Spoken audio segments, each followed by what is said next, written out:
Aê, boa noite, pessoal. Gente. Boa noite. Eu sou a Amanda Portela, eu sou uma das organizadoras do Nerdzão e do Nerd Girls, tá? Para quem não conhece, vou mostrar um pouquinho aqui da nossa comunidade para vocês.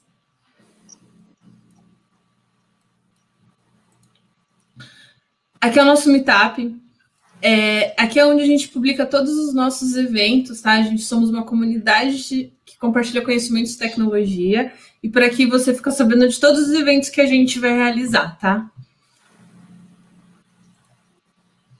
Hoje a gente vai falar... Bruna Lanzarini. Opa! Não pode falar.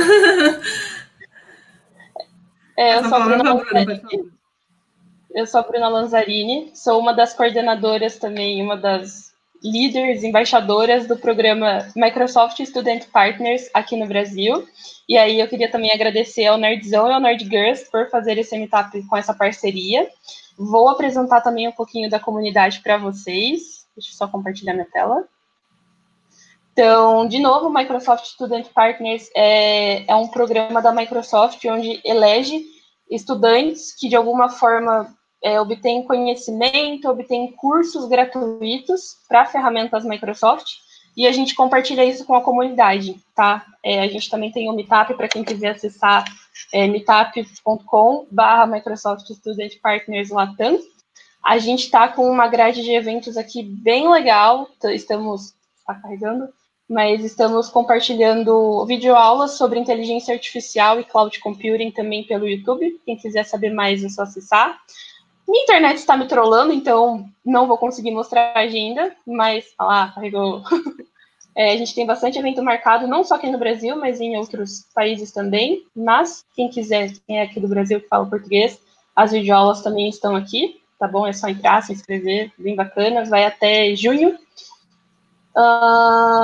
E aí, também queria aproveitar e agradecer a Microsoft pela parceria. Para quem está acompanhando esse Meetup, a gente está compartilhando aí, a Microsoft compartilhou certificações, treinamentos para certificações gratuitos. Então, para quem quiser, eu vou deixar o link aqui para vocês se inscreverem, entrarem lá no site, obter esses treinamentos gratuitos. São provas da Microsoft para quem quer se demonstrar especialista em alguma ferramenta, né? Bem legal. Eu vou tirar aqui, mas depois, quem tiver interesse, eu vou compartilhar com vocês, tá bom?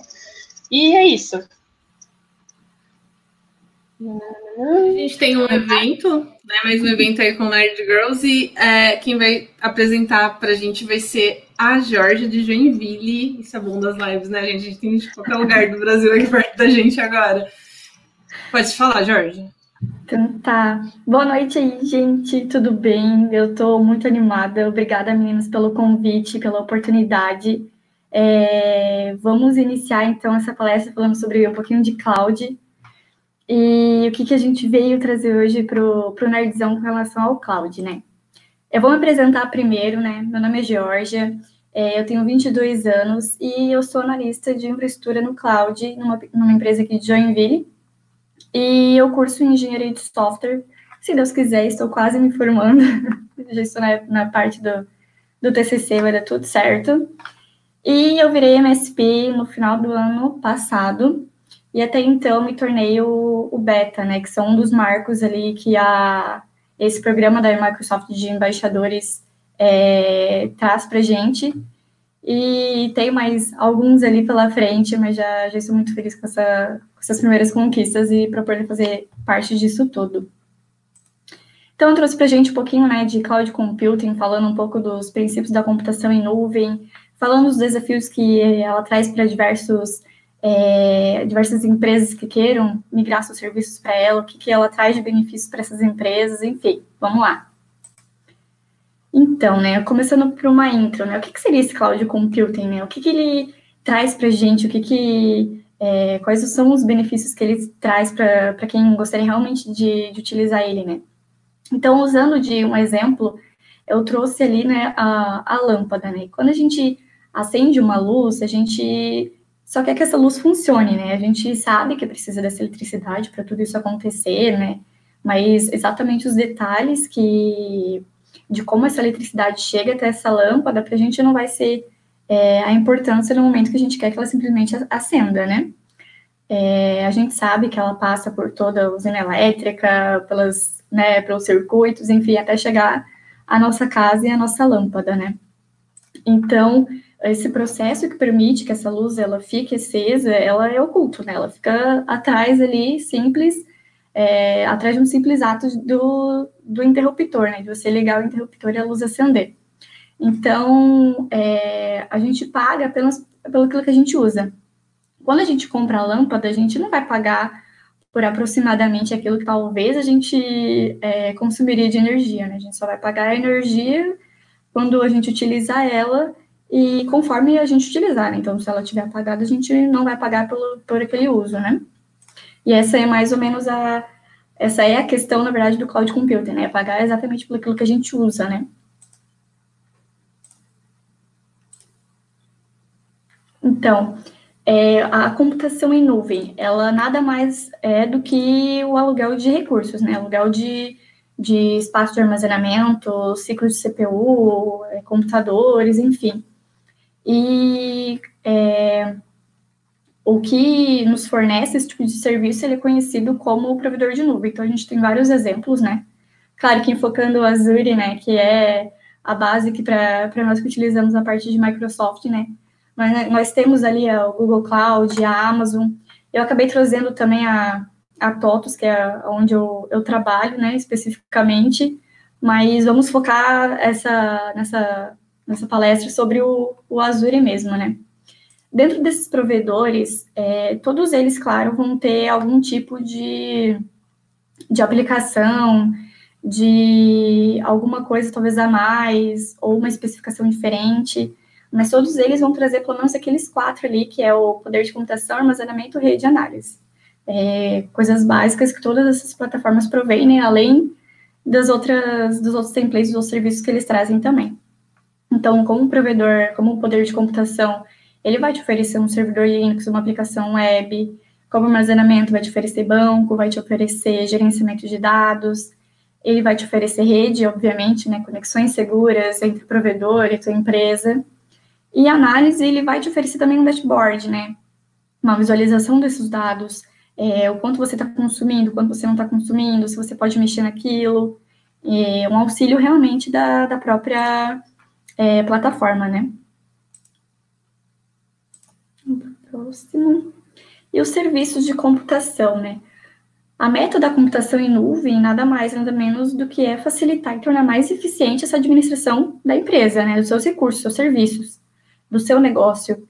Então, seja ele uma startup pequena, que seja iniciando, ou seja uma empresa de médio a grande porte, né? Se elas provém da computação em nuvem, vai dar para utilizar tranquilamente, né? A gente sabe que cada empresa é única, e que elas têm as suas diferentes necessidades, mas tanto ela quanto a plataforma, elas acabam se ajustando para poder serem utilizadas e beneficiar desse próprio negócio, né? Então, para atender essas necessidades, os provedores de computação em nuvem, eles trazem, assim, uma ampla variedade de serviços, né? Porém, dessas amplas variedades de serviços, tem 2 que são as principais, né? A potência de computação em nuvem e a parte de armazenamento, né? Então, quando a gente envia um e-mail, faz uma reserva pela internet, paga uma fatura online, enfim, a gente está interagindo com esses serviços, né, esses servidores baseados na nuvem, né? Ou seja, eles estão processando cada tipo de solicitação que a gente envia através desses recursos, né? Então, por exemplo, a gente não precisa comprar um hardware nem instalar o sistema operacional, né? A computação em nuvem, ela traz tudo isso para a gente só manuseia aquilo da forma que a gente achar melhor, né? A parte, então, de armazenamento, né? A maioria dos dispositivos, eles leem ou eles gravam, né, algum tipo de dados. Então, ali como exemplo, pesquisar um preço de algum item como lidos, tirar uma foto como gravados, comprar um ticket online, sei lá, enviar um e-mail, deixar uma mensagem de voz, todos eles vão ter algum tipo de aplicação, né? Ler ou gravar. E a vantagem de usar o armazenamento de dados baseado na nuvem é que é possível escalar para atender às suas necessidades. Então, se você compra ali um serviço que inicialmente você achou que fosse totalmente essencial, sei lá, um servidor mega power ali, e no fim você não precisa usar de todo aquele serviço que ele tem, você consegue diminuir, escalar ele, e usar da melhor forma possível para você até diminuir seus custos, né? Então, essa é uma grande vantagem que eu particularmente tenho, mas que realmente é da computação em nuvem, é redução de custos, né? Especialmente uma empresa que às vezes está começando e que às vezes quer ter uma redução de custos, ela pode sim utilizar cloud computing para poder minimizar esses recursos, talvez extras que eles teriam, né? Próximo. Então, eu trouxe ali os benefícios da computação em nuvem, né? A economia, que nem eu falei, para mim, a parte de economia é algo que, claro, né? A computação em nuvem, ela vai ter diversas ali vantagens, né? Benefícios, mas a parte de economia é a parte, talvez, que seja mais atrativa na computação, né? No cloud computing, né? Pelo fato de você, novamente, né? Pagar apenas pelo que você utiliza. Então, você não vai ter custos iniciais com infraestrutura, não vai ter necessidade de comprar e gerenciar essa infraestrutura cara, que você não precisa utilizar ela ao máximo, ou seja, você pode reduzir, você paga para obter recursos adicionais, se e quando necessário. Enfim, ela tem, né, diversos ali benefícios. Isso também permite uma previsão de custos até melhor, né? Aquele dashboard ali que as plataformas, elas se dispõem, né? Elas possuem, ele também te auxilia a você verificar a parte de custo, né? Por que está sendo mais elevado, o que você pode reduzir, se você precisa, às vezes, aumentar algum serviço, alguma coisa assim que talvez vai te trazer benefício, isso é incrível e é super capaz dentro da computação em nuvem. Ela é escalonável, né? Ela tem escala tanto vertical quanto horizontal, né? Ou seja, a vertical é o processo de adição de recursos para aumentar a potência de um servidor, ou seja, uma memória, por exemplo. E a horizontal é você adicionar mais servidores, né? Você vai escalar mais servidores funcionando juntos numa unidade só, né? Então, isso também te traz economia, né? A maioria deles vai te trazer, de alguma forma, uma economia. Ela é elástica, né? Adicionando ou removendo recursos. Eu sempre entro no exemplo ali do site de compra de ingressos, né? Por exemplo, antes disso tudo começar, né? Quando uma virada de lote ali de algum show super maneiro ocorria, a pessoa quer, né, comprar aquele ingresso antes dele virar o lote e ficar mais caro, né?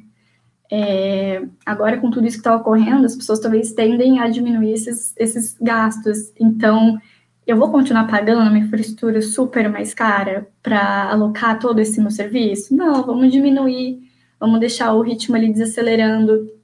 Quando vira o lote, poxa, vamos escalonar assim, super, porque isso vai suprir nossa necessidade, nosso site não vai cair, a gente vai continuar bombando e tudo vai dar certo.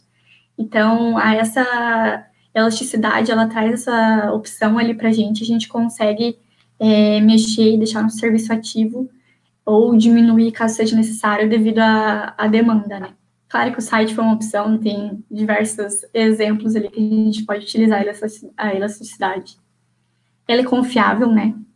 É algo que muitos clientes, eles tendem a procurar, né? A segurança, a confiabilidade, a economia, tudo que tem de benefício nessa computação em nuvem. Por que eu vou utilizar essa computação em nuvem? Por que ela é mais segura, né? Então, ela tem que ser confiável, ou seja, o meu dado ele tem que estar sempre disponível. Se ocorrer algum tipo de desastre, alguma coisa, eu tenho como reverter, eu vou ter backup. Se eu quiser utilizar algum tipo de dado de dias, meses, enfim, para N motivos, né? A gente tem que ter esse backup disponível para o nosso cliente. E a replicação de dados, né? Independente. Às vezes o cliente pode estar aqui, pode estar em outro lugar, quer essa replicação, quer fazer uma cópia, enfim, ele deseja que essa computação em nuvem tenha, de alguma forma, esse tipo de recurso para ele, né? É global, né? Ou seja, os data centers são totalmente redundantes, localizados em várias regiões do mundo todo. Então, por exemplo, a gente aqui no Brasil pode estar utilizando servidores nos Estados Unidos, no México, do outro lado do mundo, enfim. Claro que a gente deseja que nossos dados estejam mais redundantes e estejam mais disponíveis para a gente. E talvez a gente deseje que nossos servidores estejam em lugares mais perto, capazes de suprir essa nossa necessidade, né? E ela é segura, física e digitalmente, né? Então, o acesso ao prédio, ao operador de hacks de servidores, enfim, tudo isso, essas pessoas que manuseiam esse tipo de lugar, que cuidam da segurança, elas têm que ter esse acesso, né? Todas as pessoas precisam ter acesso aos nossos hacks de servidores? Acredito que não, né? Então, é a mesma coisa digitalmente, né? Conectar os sistemas e os dados pela rede. O usuário que utiliza teste, ele precisa ter acesso à produção? Ele precisa ter acesso aos dois? Ele precisa ter acesso ao RH, a parte financeira, somente a parte de programação, a parte de testes? Então, cada um dos usuários, eles têm o seu local. Claro que vai ter gente que vai ter acesso, né, liberado para muitas coisas, mas se tudo for liberado para todo mundo, que segurança que a gente vai, né, transmitir para os nossos funcionários? Então, é muito mais seguro a gente limitar esses acessos, né, de acordo com cada, né, passo a passo da equipe. Os modelos de implantação em nuvem, né? Então, a nuvem pública, nenhum hardware local que precisa ser gerenciado ou atualizado. Então, tudo executado no hardware do provedor de nuvem. Como exemplo, né, a nossa Microsoft Azure, ela é uma nuvem pública, né, ela traz esse gerenciamento. E nós temos ali também a parte de nuvem privada. Deixa eu achar aqui. A nuvem privada, onde ele cria um ambiente de nuvem em seu próprio data center e fornece acesso de autoatendimento e recursos de computação para os usuários, né? Então, ele oferece uma simulação de uma nuvem pública aos usuários, mas ele permanece completamente responsável pela compra e manutenção desse hardware, né? E dos serviços também que esse software oferece, ou seja, o cliente, né? Uma das vantagens desse estilo, né, desse modelo de nuvem, é que dá para você garantir a configuração se ela é compatível com qualquer cenário ou aplicativo herdado. Você também tem toda a parte de controle e responsabilidade sobre a segurança dessa nuvem, e elas também podem atender requisitos rigorosos de segurança, né, conformidades legais, enfim, ela tem alguns tipos de benefícios ali mais legais, né. A nuvem híbrida, eu trouxe o exemplo, desculpa, sobre a IBM, né, ela é um tipo de nuvem privada, e a nuvem híbrida, ela hospeda, né, por exemplo, um site de nuvem pública e ela vincula, por exemplo, um banco de dados altamente seguro, hospedando na nuvem privada, ou seja, um data center local. Então, ela permite que vocês executem os aplicativos na localização mais aproximada, né. Isso é útil quando algumas coisas que a gente não pode ser colocadas na nuvem, talvez algum tipo de dado legal ou algum tipo de motivo que a gente talvez não possa colocar em algum tipo de nuvem. Dá para a gente utilizar as duas de forma que dá para ser mantido em dois, né, data centers privados ou públicos, né. Uma das vantagens é que dá para a gente manter qualquer sistema em execução e acessível que use um hardware ou um sistema operacional desatualizado. Ele também tem a flexibilidade de relação ao que se executa localmente ou na nuvem, né? Então, você vai ter a disponibilidade ali dos dois, vai poder utilizar as duas nuvens tranquilamente. O próximo são os tipos de serviços e as categorias, né? Então, o IaaS, né, que é infraestruturas como serviço, né? A gente aluga um hardware ao invés de comprá-lo. Tratando-se de uma infraestrutura de computação instantânea, provisionada e gerenciada pela internet. Então, ela tem o objetivo de fornecer a você o máximo de controle sobre o hardware fornecido, né, que executa o seu aplicativo, né, como, sei lá, servidores de infraestrutura de TI, as VMs, o armazenamento, sistemas operacionais, enfim. O que mais? Então, nós temos o SaaS. O SaaS, que é o software como serviço, né? É um software que é hospedado e gerenciado centralmente pelo cliente. Eu trouxe o Office 365 e o Skype. Eles se baseiam numa arquitetura em que a versão do aplicativo ela é usada por todos os clientes e licenciada por meio de uma assinatura mensal anual, né? Então, os dois ali como um exemplo. E a gente tem também o PaaS, que é a plataforma como serviço. Ou seja, ele fornece um ambiente para criação, teste, implantação de aplicativos, de software, enfim. A meta dele é ajudar você a criar um aplicativo rapidamente, sem necessidade de gerenciar a infraestrutura subjacente. Então, por exemplo, implantar um aplicativo web usando o PaaS, você não precisa instalar um sistema operacional, um servidor web, uma atualização de sistema, enfim.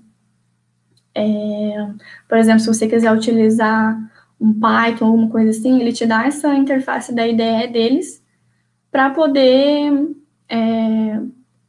você utilizar a plataforma como um serviço mesmo. O próximo passo seria os desafios da computação em nuvem.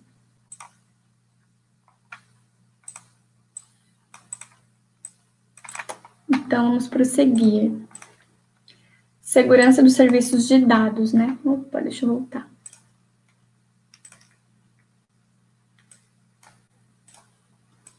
Aqui. Ou seja, utiliza do modelo de internet, né? Tornando-se mais complexo, visto que os recursos computacionais utilizam diferentes domínios de rede. O que eu quero dizer desses desafios de computação em nuvem? Quais são os desafios de quando uma empresa ela entra ou ela quer utilizar a computação em nuvem, quando ela tem talvez seu serviço local, enfim, ou hospedado em algum outro lugar, mas que ela quer trazer, às vezes, para Azure, para um servidor em cloud computing na nuvem, né? Então, eu trouxe ali como alguns desafios a parte de segurança, a parte de gerenciamento e a parte de escalabilidade e desempenho. Então, a confiabilidade e a responsabilidade desses recursos, eles têm que ser confiáveis, né? Especialmente quando trata-se de algum serviço muito crítico. O cliente ele necessita de uma segurança, de uma documentação que traga para ele algum tipo de segurança que ele possa realmente utilizar aquilo ali. E ele deve existir uma delimitação de responsabilidade, por exemplo, provedor e usuário. É aquilo que eu falei anteriormente, nem todo mundo vai ter acesso a tudo. Às vezes vai estar mais específico, né? Aquilo que o usuário realmente tem que utilizar para determinado serviço. Então, cada sistema vai ter o seu próprio modelo de dado, política de privacidade. Quando ocorrer uma movimentação entre dados e sistemas, tem que se garantir a privacidade desses dados, mesmo com mudança entre modelos de dados diferentes. Por exemplo, uma cópia de dados. Se o cliente quiser realizar algum tipo de teste dentro da base dele de teste, mas ele quer com os dados da produção dele. Então, ele traz isso para o ambiente de teste dele e valida. Só que quando ele validar isso em teste, ele precisa ter todo o acesso dele, ele precisa manter aquilo ali seguro, e ele tem que utilizar de uma forma que ele realmente tenha na base dele como se fosse uma produção, sem precisar exatamente executar em produção. Então, a segurança também de uma nuvem, ela começa no browser, né, que é um ponto de entrada para você acessar, mas esse browser também, ele pode estar sendo rodado em desktop, no seu notebook, no seu smartphone, assim por diante. E a nuvem tem que garantir essa segurança independente de quando ou de onde você estiver utilizando esse serviço. Temos uma pergunta. Cadê a Amanda e a Bruna? Oi. Oi, voltei. Tem uma pergunta, assim, só para aproveitar que você acabou de falar um pouquinho de SaaS, a Joyce perguntou o seguinte, ela já ouviu falar de SaaS, mas ela nunca entendeu muito bem o que era, então ela queria, um serviço de computação em nuvem. Não, ele é um software hospedado e gerenciado centralmente para um cliente final. Então, você pode utilizar softwares como Office 365, Skype, que são exemplos dessa arquitetura de software como um serviço, mas ele não é explicitamente um serviço de computação em nuvem, né? Ele se baseia nessa arquitetura, né, para você utilizar essa aplicação. Seja uma ideia, o Skype, tem o também, então é um exemplo que dá para utilizar dentro do SaaS. Isso aí. Pessoal, quem quiser, pode ir mandando mais perguntas daqui, e depois até o final a gente vai respondendo, e só lembrando também, a live vai ficar gravada, então depois quem quiser voltar, assistir mais um pouquinho, vai estar aí. Então, pode... Quer dar um exemplo? Ah, teve mais uma pergunta aqui, ó. Só aproveitando também que a gente está mais no mesmo tema, um exemplo de IaaS. IaaS, né? Infraestrutura como serviço, né? Deixa eu ver o que eu posso entrar. Ele, na verdade, a gente aluga o hardware em vez de comprar ele, né? Então, a gente tem ali servidores de infraestrutura, as VMs, que são as máquinas virtuais, a parte de armazenamento e os sistemas operacionais. Todos eles são exemplos de infraestrutura como um serviço, né? Tá bem. Vamos continuar, daí no final a gente já responde as demais, pode ser? Ah, beleza. Só tem mais perguntinhas aqui. Tá. Deixa eu seguir, então. A Azure, né? Falando de Azure com relação à parte de segurança, ela traz uma abordagem proativa, né? Com conformidade e privacidade. Ela também tem diversas vantagens de segurança exclusivas, né? Relacionada ali à parte de inteligência de segurança global, controles sofisticados, enfim. Ela é uma plataforma que ela é gerenciada e ela é totalmente segura. Eu trouxe ali alguns exemplos dentro da interface que a gente pode utilizar pelo MSP de abordagens com relação à segurança, né? Nós temos a segurança do Azure ID, que é um exemplo muito utilizado. Talvez não esteja aqui, mas, por exemplo, quando você utiliza o SQL dentro do Azure, ao utilizar esse tipo de plataforma, lá dentro ele já te guia para algum serviço de segurança por ele mesmo. Então, especificamente, você não precisa só utilizar esses que estão aqui. Às vezes você vai utilizar algum tipo de aplicação e ela vai ter algum ID de segurança por ele mesmo. E esses são do próprio Azure, né? O ID, o gerenciamento de firewall, a central de segurança. Ele também tem muitas documentações. O Azure é uma das plataformas que é mais rica em documentação. Então, quando o cliente, às vezes, ele tem algum tipo de dúvida, alguma coisa assim, claro, além dele manter o contato ali sobre a tua nuvem, a Azure, ela disponibiliza, assim, de muita computação, não só sobre segurança, né? Sobre a parte de gerenciamento, sobre a parte de escalabilidade, sobre a parte de redes, sobre praticamente tudo que você utiliza dentro do Azure, ele vai ter algum tipo de documentação. Então, falando da parte ali de gerenciamento de dados, né, que é considerado um ponto crítico, né, no contexto da computação em nuvem, a gente quer que o nosso serviço esteja sempre disponível, no ar, enfim, ele traz também um dashboard muito legal, um painel muito legal, que você consegue gerenciar seus dados, seus recursos, enfim, mantém a parte de economia. E também é possível conectar e gerenciar com eficiência esses recursos e as contas de serviço de armazenamento dentro do Azure, né? Então, você consegue excluir, exibir, editar esses recursos de armazenamento dentro dessa plataforma com algumas ferramentas como o Azure Cosmos DB e o Data Lake Store. Eu trouxe como exemplo o Azure Cosmos DB, e ele também, né, permite o gerenciador de armazenamento trabalhar desconectando da nuvem offline com emuladores locais. E como exemplo aí da imagem, né? E essa flexibilidade ajuda a aumentar a produtividade e eficiência, né? Além de reduzir os custos. Eu acho que a próxima imagem já começa sobre a criação de um banco dentro do Cosmos DB. Eu posso mostrar direto pelo portal. A gente não vai criar especificamente toda a aplicação, mas dá para mostrar para vocês como que a gente pode mexer dentro do portal. Em vez de eu mostrar os PPTs, acho que vai ser legal mostrar direto no portal. Deixa eu entrar aqui. Esse é o meu painel dentro pela conta do MSP. Tem bastante coisa que a gente utiliza por aqui, utilizo mais algumas contas, mas enfim, vamos lá. Vou mostrar para vocês ali como que a gente pode criar algum tipo de recurso do Cosmos. Não vou entrar muito a fundo dele, eu peguei mesmo para a gente dar uma olhadinha dentro do portal do Azure e para mostrar um pouquinho da carinha do Cosmos, né? Então, eu vou criar um novo recurso, né?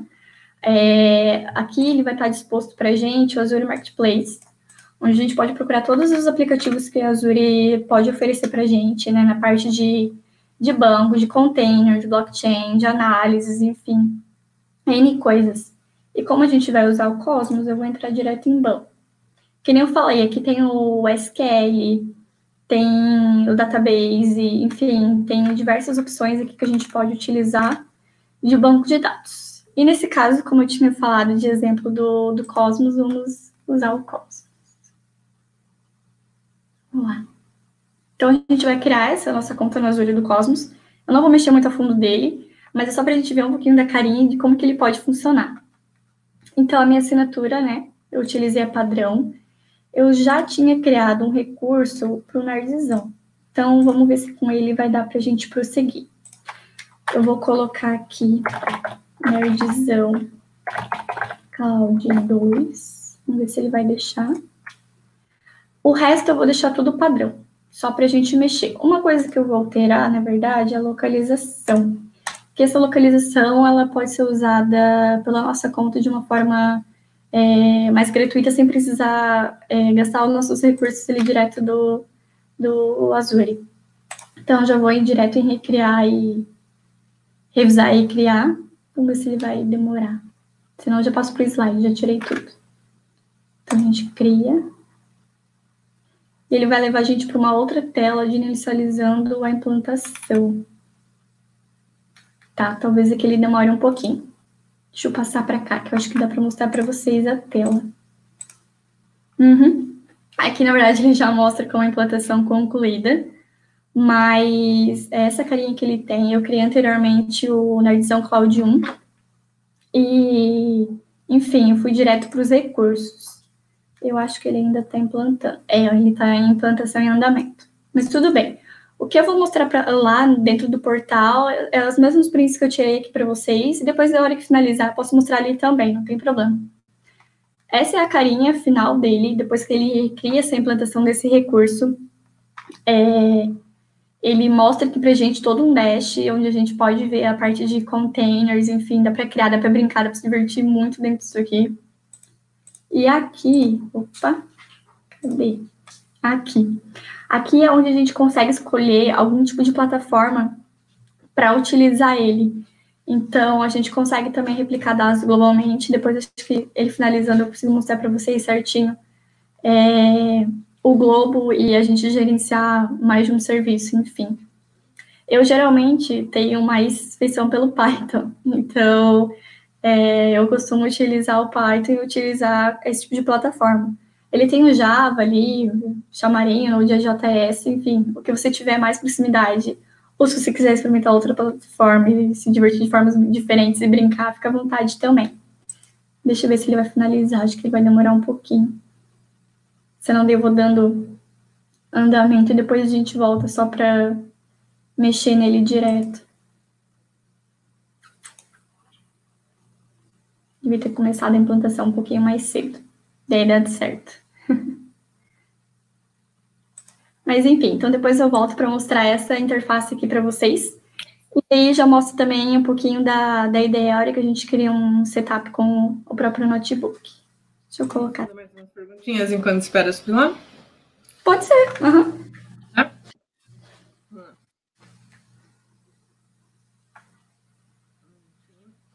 A Tamires fez uma pergunta aqui sobre quem não tem experiência com o serviço cloud, por onde começar. Então, eu quando comecei, claro, hoje em dia eu trabalho na área, né? Mas quando eu comecei pela parte teórica, fui fazendo learns, fui identificando o que realmente era o cloud.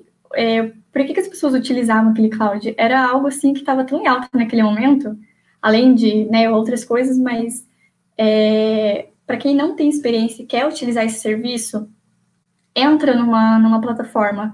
O Azure, por exemplo, ele te dá 12 meses de conta gratuita, claro, com acesso ilimitado, limitantes de cursos e tudo mais, mas dá para você brincar, dá para você conhecer. Tem algumas plataformas de cursos online gratuitos também que dá para utilizar, dá para você conhecer a parte de cloud. E como empresa, né, caso seja como empresa, você queira utilizar esse serviço, as plataformas elas são super ricas em documentações.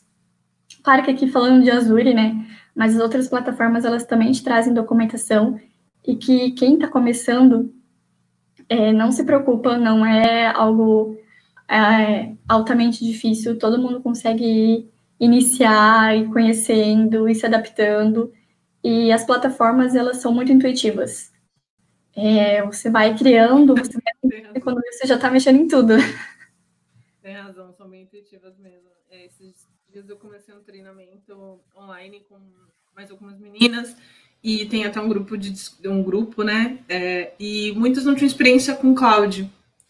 E o primeiro contato de algumas foi a partir desse treinamento, e, elas estão mandando ver, sabe? Estão indo. Às vezes surge uma pergunta, alguém pergunta alguma coisa, mas vão. Isso realmente é bem intuitivo. Se precisar também, a gente está aqui, quiser contato e tudo mais, a gente encaminha. O tema do meu TCC também é Cloud Computing, então, tipo, trabalho, é faculdade, computing. Então, quem precisa de apoio, ele que está iniciando, pode contar com a gente, pode contar com serviço, com documentações que elas são super ricas e dá super certo. Tem mais uma pergunta do Daniel Carril. Ele perguntou qual formação preciso para atuar em Cloud Computing. Então, eu faço engenharia de software, mas eu acho que toda a área de tecnologia é rica, você pode entrar a fundo. O que me trouxe para Cloud Computing foi justamente a matéria de banco de dados dentro da universidade. Então, foi o pontapé inicial. Já conhecia Cloud Computing antes, claro, mas não tinha estudado isso a fundo ainda dentro de outras formas. Mas para atuar em Cloud Computing, qualquer universidade de tecnologia, assim, é vaga. Um técnico, se você gosta de tecnologia, se essa é a tua área, também dá super certo. Às vezes depende muito mais de você do que teu próprio curso, tua própria universidade. Mas sistema de informação, engenharia de software, enfim, todas essas áreas, inclusive bancos de dados, é onde mais você vai acabar ouvindo falar de Cloud Computing, e o que mais talvez possa te interessar a mexer nessa formação, ao seguir Cloud Computing.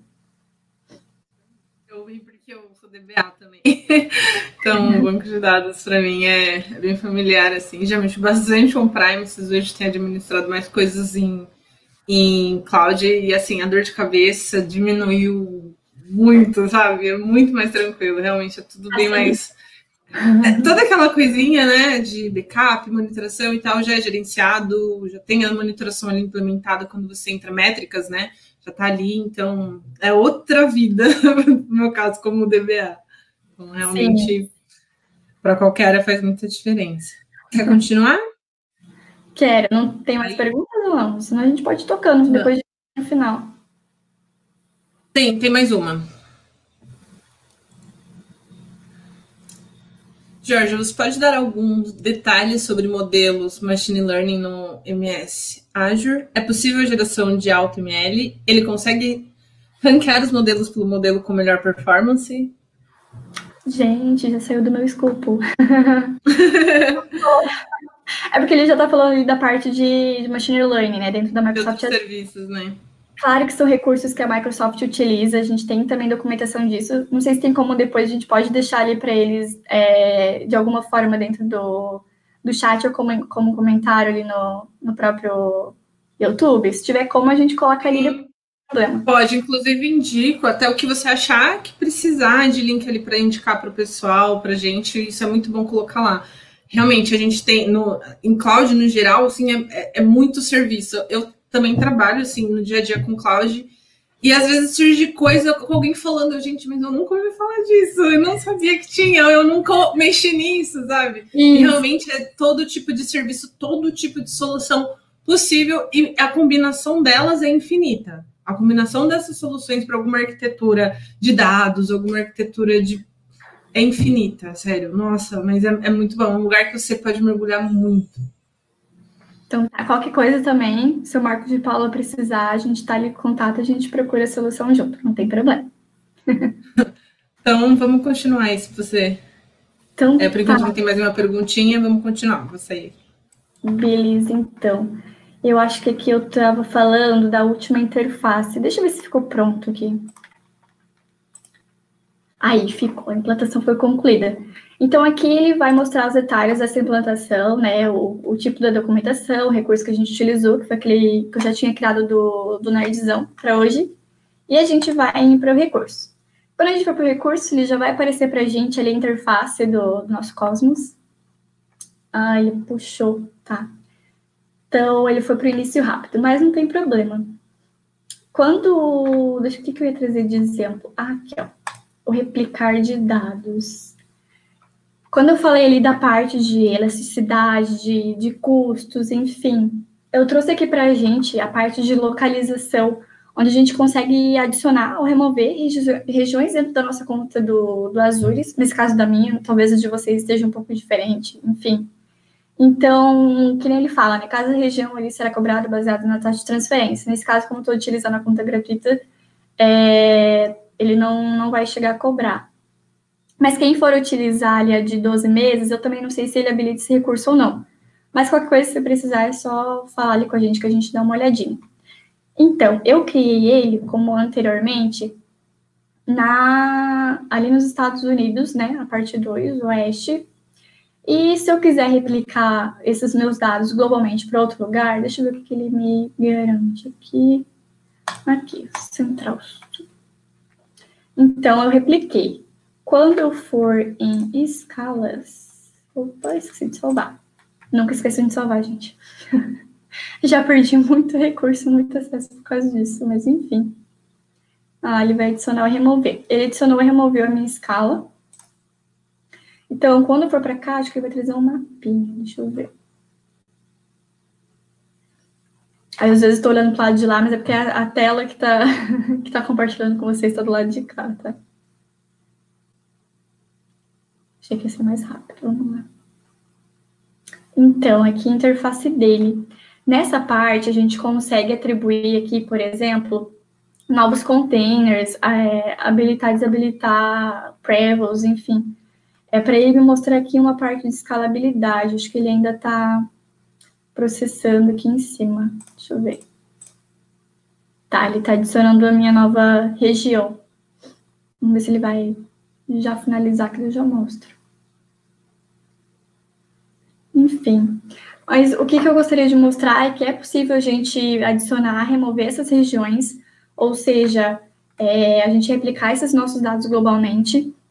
Aqui na minha conta ele me mostrou lugares possíveis sem essa taxa, era alguns lugares, e é possível adicionar, remover, enfim.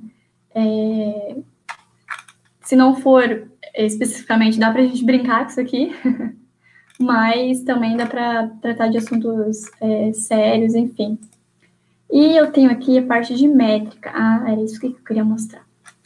Ele me demonstra a parte de utilidade, os armazenamentos pelas regiões que eu estou utilizando, o número de solicitações, enfim. Aqui não vai ter dados, porque eu não cheguei a importar nada, não cheguei a mexer em nada.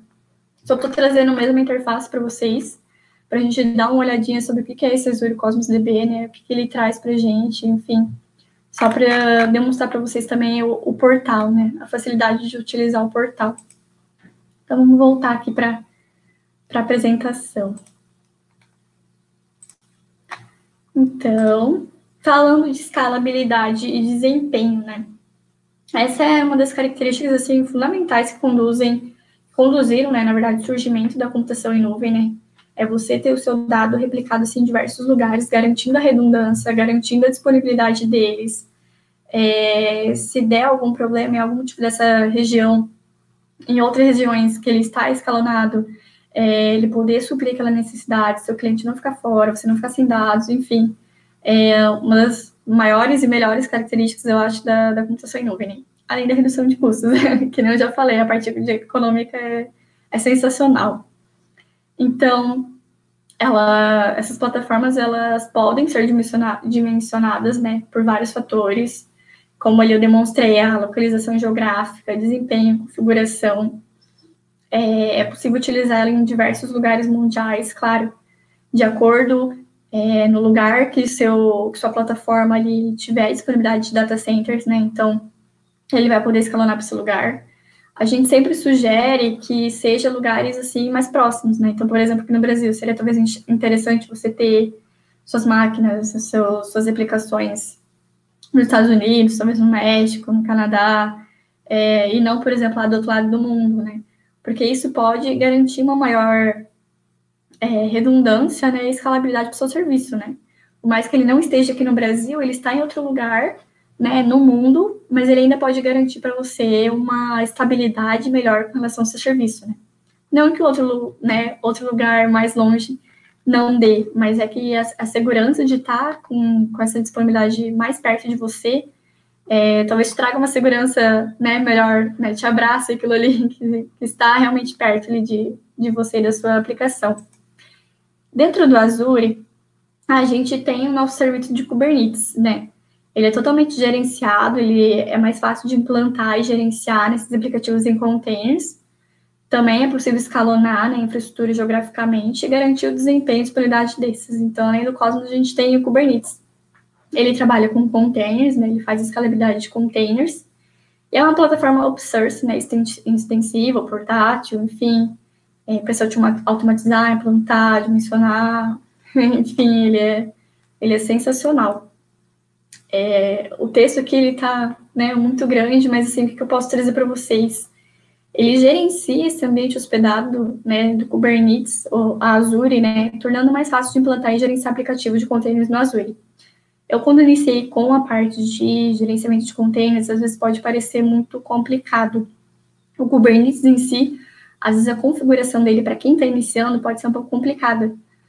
Mas o AKS dentro do Azure, ele já te traz recursos como atualização automatizadas, autorrecuperação, dimensionamento, enfim.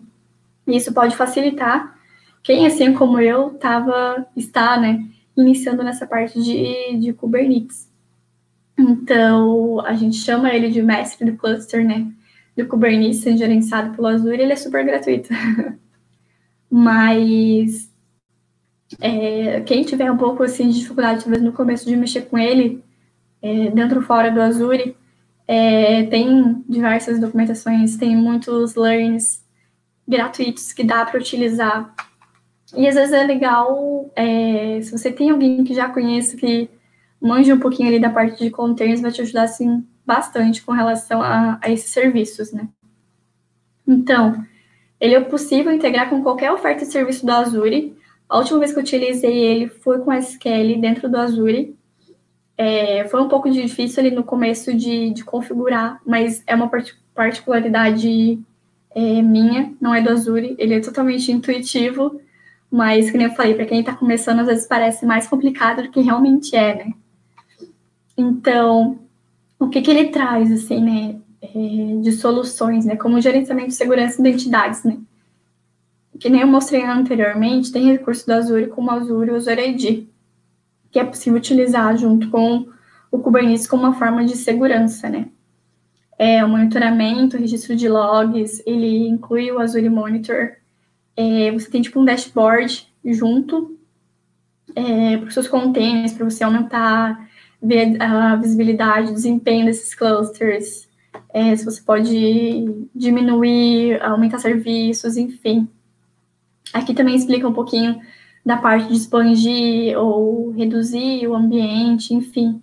E ele é super compatível com imagens do Docker, né? Então, se você já utiliza essas imagens Docker nos seus containers, ele é compatível com esse formato e você pode subir. Eu acho que eu não trouxe imagens dele para mostrar, não trouxe. Mas eu até ia ver ele aqui no portal, mas de tanto que eu brinquei e mexi nele, eu acho que eu já nem tenho mais acesso à parte do serviço de Kubernetes, né? Mas, enfim. Quem precisar ali entrar em contato comigo, quiser manter contato, enfim, meu Instagram tá aqui, meu LinkedIn tá aqui, meu e-mail tá aqui. Se quiser chamar a gente ali pelo chat também, fica super à vontade. A gente é super aberto. Quem participa do Nerdzão, do MSP, que é de fora também, a gente está sempre conectados nos grupos, então fica à vontade. Se precisar do meu número, pode pedir para o pessoal, para mim, enfim, que a gente não tem problema. Quer prosseguir, Amanda? Muito bom, Jorge. Tem mais umas perguntinhas aqui. Aí eu queria passar para você responder para a gente também. Pode ser? Sem problemas. Esse é do Rodrigo Leme. Boa noite, Jorge. Em relação ao controle de custo do uso da nuvem, como é feito na sua empresa? Cada dev ajuda a controlar? É uma equipe específica, só de gestores? Enfim, como vocês fazem? Tá, eu não vou entrar muito no fundo, né, porque já é a parte da empresa, já não posso, né, não sei se eu posso falar muita coisa, porque não é a própria Microsoft, né, eu trabalho em outra empresa, mas o que eu posso, né, falar sem comprometer muita coisa. Dentro da minha equipe, a gente tem uma parte que cuida dessa parte de infraestrutura, claro, com auxílio de gestores, com auxílio, né, do pessoal que realmente pode ter esse controle de custos. A equipe ela é dividida, né, entre, por exemplo, a parte de atendimento, a parte de infraestrutura, nós temos gestores, a parte de projetos, e tudo isso ele forma, né, a nossa equipe de cloud, né. E essa é a parte de gerenciamento mesmo do pessoal ali da infraestrutura, que fica mais à frente dos servidores, a parte de gestão, eles cuidam mesmo da parte de custos, né? Não fica, por exemplo, na mão de todo mundo, né? E também os provedores, eles sempre mostram, né? Sempre disponibilizam o custo dos serviços que você escolhe utilizar. Então, aí dá para você ter tipo, uma ideia de, poxa, esse serviço é mais barato que esse aqui. Olha, rolou uma diminuição, agora dá para a gente começar a usar. Então, né, eu sempre acompanho isso daí, justamente para... Todo mundo auxilia de alguma forma, né, mas quem realmente... eu não tenho controle direto de custo, mas eu fico sempre atento ao que está rolando, então é legal que você consegue sugerir coisa nova, assim, porque antes alguém viu que estava muito caro, não valia a pena, e de repente baixou, ninguém prestou atenção nisso. Então isso é legal acompanhar também dentro da própria plataforma. Exatamente. Tem mais um sobre o Cosmo DB. Vamos ver. O Victor, Jorge, o Azure Cosmo DB funciona no modelo ativo-ativo ou ativo-passivo, Master Slave? Então, gente, não sei, não é assim. Tem a parte ali de documentação que eu posso trazer. Eu trouxe o Azure Cosmo DB como um exemplo que nem um Data Lake, né? Eu poderia ter utilizado qualquer um dos dois. Aí o que eu mesmo a parte de criação e queria mostrar mesmo para vocês a parte de interface. Aí já mais a parte ali da configuração dele, do tipo de modelo que ele utiliza, eu tenho a documentação ali tudo certinho para vocês e posso encaminhar também, não tem problema. Muito bom. Eu vou até dar uma olhada, eu confesso que eu não sei nem do Cosmo DB em si, tipo, ele se documenta, relacional, se multi, alguma coisa. Eu preciso aprender mais um pouco sobre Cosmo DB. Acho interessante. Eu trouxe mesmo a parte de interface dele, acabei não aprofundando na plataforma. Mas ele é um dos serviços que eles permitem você usar alguma cota gratuita também? Sim. Ali o que eu também é a parte de cota gratuita, tanto que a parte de localização também eu já escolhi essa parte gratuita. Tem ali um serviço que a gente pode utilizar, né, com valor. Mas para quem tem interesse e não tem alguns acessos como a gente, ele disponibiliza dessa conta gratuita de 12 meses e você pode usar o Cosmos Azure DB também. O Kubernetes dá para utilizar, mas ele é mais limitado, porque ele trabalha com parte de servidores e nós, né, e pods, então às vezes ali eles limitam de alguma forma, mas você pode também conhecer a plataforma. Dentro do painel é possível ver quais as cotas de serviço que tem, né? Tem como. Eu não sei se a minha demonstra aqui, deixa eu tirar aqui para ver. Deixa eu ver se meu portal ainda está aberto. Deixa eu ver o meu painel. Tá, o meu painel provavelmente não vai ter, porque eu utilizava o Kubernetes pelo da faculdade. Mas ele demonstra para ti, por exemplo, se você já está com o teu limite batendo, né? Então, ele também envia por e-mail, quando você cadastra ali, ele te encaminha, você está chegando no seu limite, você está chegando no seu limite. Você pode, por exemplo, desabilitar máquinas. Eu acabei deixando muitas máquinas ligadas para fazer alguns exemplos do TCC e acabou limitando. Mas ele te encaminha também via e-mail, quando você cadastra lá, ele te direciona e quando você estiver chegando ali na sua cota, ele vai te avisando. E daí você pode desabilitar seu serviço, excluir seu serviço, utilizar ele de outra forma, nesse período ali de 12 meses. Achei legal, acho que com bastante tempo, assim,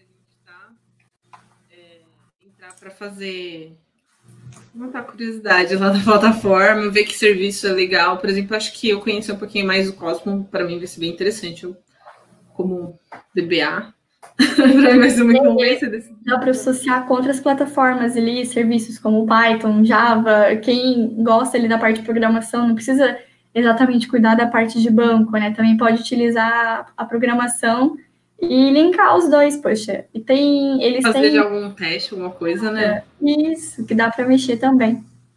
Ah, legal. Bruna, está por aí? Estou por aqui. Por aí, Bruna. Primeiramente, eu queria agradecer a Jorge, então, ao pessoal que está aí até agora com a gente. Ignora meu cachorro latindo aí no fundo. Queria agradecer ao pessoal que ficou até agora, ao pessoal que interagiu, a Jorge também, obviamente. Queria reforçar, vou até tentar compartilhar minha tela aqui, deixa eu ver se eu vou conseguir. Reforçar para quem está começando, para quem quer se aprofundar em conceitos de cloud computing, em Azure. A Microsoft ela disponibiliza cursos gratuitos, tá bom? De graça. Vou compartilhar agora com vocês aqui no comentário. E não só de cloud computing, mas também eu vi que o Marco perguntou sobre Azure Machine Learning, gerar serviços automatizados, tem tudo aqui gratuito para você aprender. Aí vou pegar de exemplo esse Learning Path, né, que tem toda uma rota aí de aprendizado, de novo, gratuito, gente, aproveitem. Tem até um sistema aqui de gamification muito bacana. E também eu vou reforçar, para quem tiver interesse em tirar certificações de cloud computing, ó, o cachorro. Vou compartilhar o link também aqui da Microsoft para vocês. Entrem, tenham acesso, tá bom? É bem bacana. E é isso, a minha parte é isso. Mais alguma coisa, Jorge? Eu vou agradecer então, né? O pessoal gostou muito, a gente tem acompanhado os comentários, recebeu muito elogio. Realmente foi uma apresentação muito, muito, muito boa. É um tema assim que eu gosto demais, demais, demais, demais. E muito obrigada. Obrigada super pelo convite. Desculpa ali o pessoal sobre as perguntas super específicas. Eu, na verdade, adorei, porque daí o pessoal assim se interagem, sabe do assunto, sabe o que está perguntando. E, claro, né, eu trouxe algo assim mais básico, mais interface mesmo, apenas para mostrar, para demonstrar nosso portal, que é possível, é visível e é gratuito. A gente consegue utilizar naqueles 12 meses ali, por exemplo, o cliente, quando ele quer testar algum tipo de aplicação para ele tem esse acesso. Claro, depois, se ele quiser utilizar a plataforma de um modo completo, ele pode atribuir com os custos, né, e utilizar da plataforma. Mas obrigada, meninas, pelo convite. Obrigada, pessoal, por ter ficado até agora. E foi muito legal essa experiência nova.